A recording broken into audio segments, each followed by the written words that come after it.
Good day to you. Please introduce yourself. My name is Princess Ravilla de Leon, 29 years old, married.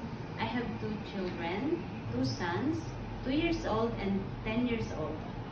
I have 2 brothers, 3 sisters, and I am the 3rd child of the family. I live in Bliss 1, Cabarwan, Cauayan City, Isabela. I am a college undergraduate, took up Bachelor of Science in Information Technology, major in programming. Okay. Can you tell me your work experience? I work here in the Philippines, 2 years. I serve 6 members of the family, 2 elderly, 1 couple, 2 child, ages of 5 years old and 10 years old. I do the household chore like cleaning, ironing, cooking, laundry,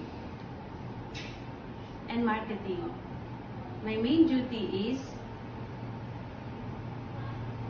to take care of the children. Okay.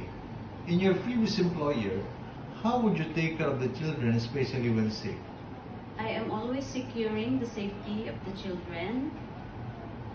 I will check the temperature. If the baby is sick, I will call my employer. Okay.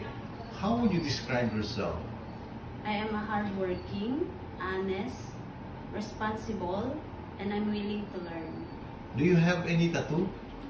No, sir. None, sir. Do you have surgery or serious sickness before? Yes, sir. I have a surgery, cesarean section, 2 years ago. Okay. Do you have an allergy to a certain food? None, sir. Do you smoke and drink alcohol? No, sir. Why do you want to work abroad?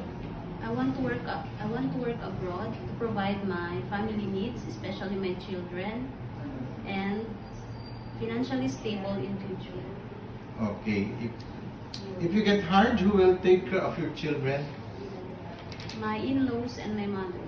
If you're homesick, what would you do? I will focus on my work and always remind myself that I need this job for my family. What time do you usually sleep and wake up when you were working? Usually around 10 p.m. after my work is done, and around 5 p.m. in the morning. Okay. Are you the one who do the cooking and marketing at home? Yes, sir. Sometimes kids are super active and they tend to be out of control. How would you control your temper?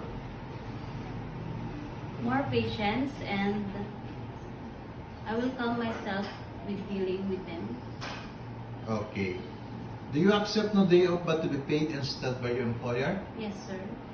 When you visited the parents, relatives, and friends of your employer, will you help and do the housework there? Yes, sir. Can you promise not to lend money in Hong Kong? Yes, sir. Are you scared of dogs and cats? No, sir. Are you willing to share room with kids? Yes, sir. Do you promise not to use cell phone during working hours? Yes, sir. Do you promise to finish your contract? Yes, sir. And extend if needed. Can you cook Chinese food? No, sir, but I'm willing to learn. Can you sing a nursery song? Yes, sir. Head, shoulder, knees and toes, knees and toes. Head, shoulder, knees and toes, knees and toes. Then eyes and ears and mouth and nose. Head, shoulder, knees and toes, knees and toes. Okay. What is your message to your future employer? Good day, sir, ma'am and sir. I hope you select me as your helper. I am a hardworking, honest, and responsible person. I promise to serve your family with all my best. Thank you.